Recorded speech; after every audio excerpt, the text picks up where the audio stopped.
Hey guys, welcome back to Cool Boy Creations. So we've been getting a lot of questions about our bearded dragons. Do we have bearded dragons? Are they laying eggs yet?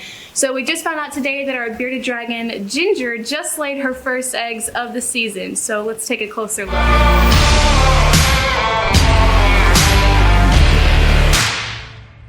Earlier in the week, we heard one of our female bearded dragons scratching on her cage, and we knew that it was about to get that time for her to lay her eggs. That's one of the telltale signs, is that the dragons start scratching.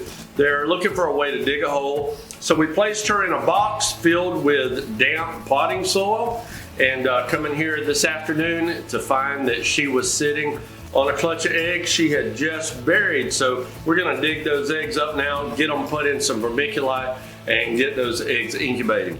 So this is Ginger. This is the girl that laid all of her eggs for us. So of course she's lost a little bit of weight since then, so we already put her back in her cage. We're gonna offer her some food in just a couple minutes. There's a lot of people that incubate in different things. When it comes to bearded dragon eggs, I personally have a preference for vermiculite. And you know, some people use perlite, some people use sphagnum moss. For bearded dragon eggs though, I do, again, have a preference for vermiculite, which is this stuff right here. I like it because you can kind of bury the eggs down in it, which I feel like is more natural, since bearded dragons actually do bury their eggs. Now the way we set these up, we're going to measure this out, because once again, you want to kind of mix this about 50-50-ish. Actually, that's the recommendation. Here in our part of the country though, because of the humidity, I don't quite go 50-50. We do about 60% vermiculite to 40% water. But if you want to take a look at this scale, I'll show you what I'm talking about here. We got this scale zeroed out, and we're measuring here in grams. So I'm going to go ahead and put the vermiculite in, and we'll weigh that out and see what we've got. So we got 190 grams. So I'm going to just kind of guesstimate. We're not quite going to do 50-50. I'm going to do about 175 or so when it comes to the water.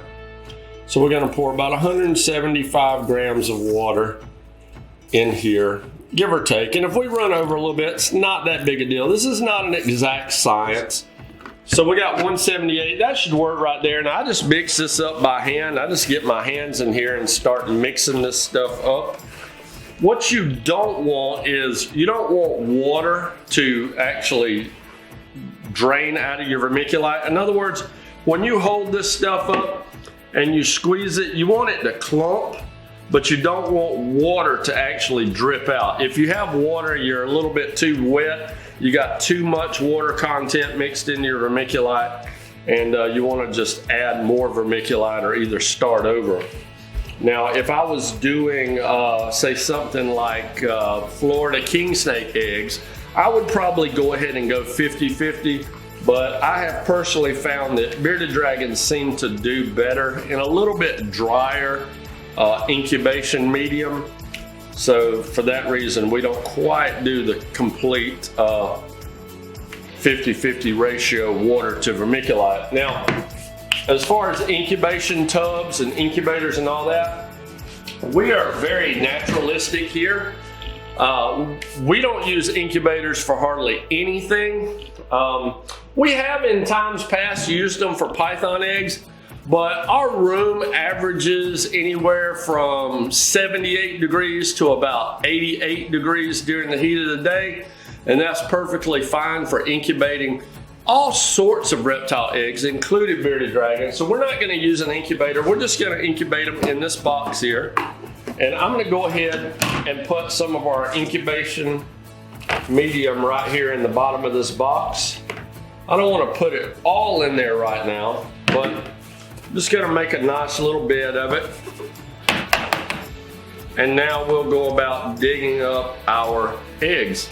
So this is what Ginger was in when she was laying her eggs. Okay, so I just grabbed a little purple Sharpie. So I'm just gonna mark the top of the eggs so that when we take them out and put them in the vermiculite, we aren't gonna rotate them any. So these eggs were actually laid today. Now, if these eggs had been laid, say we were out of town for the weekend, and these eggs had been laid and we came home and found them, we don't know how long they've been in here, we would certainly want to take care to make sure those eggs aren't rotated. However, being we just found them today, we don't have to be that careful. These eggs can be rotated upside down without drowning the embryos for about 24 hours after they're laid. But like I said, again, if these eggs had been laid, we were out of town, we would want to take extreme care not to rotate those eggs, because after 24 hours after they're laid, if you rotate them over, you can drown the embryos inside the egg. Nevertheless, like she said, we do put a mark on them. That helps us to know how they should be upright. And it's kind of a force of habit that we do. Even if we find the eggs immediately after they're laid, we still mark them. And it just kind of helps us to know. Also, when these eggs start to actually hatch out, sometimes what will happen is a baby dragon will hatch out of the egg. He's brand new to the world. He's excited about everything. He's running around inside the egg box, and occasionally he will flip an egg over. That way we can come in, and if we notice an egg is rotated, we can go ahead and flip it back up in order to save that little baby dragon's life before he drowns inside the egg. So that's the reason for these markings. Looking here, it looks like we've got 20 good eggs, and we have this right here. Now, I can tell by the way this feels, it's really almost feels like a marshmallow. It's kind of mushy. This egg is probably no good, but over the years, one thing that I have been familiar with is some eggs that you least expect would hatch actually do hatch. In fact, we had a bull snake a couple years ago that the egg looked completely horrible. It was funky shape. It looked like a cigar, and it hatched 2 twin bull snakes, and they were 2 of the most rare morphs that we have ever produced here at Cold Blood Creations. So until I'm absolutely certain these eggs are not going to hatch, we go ahead and put them in the box with the other ones.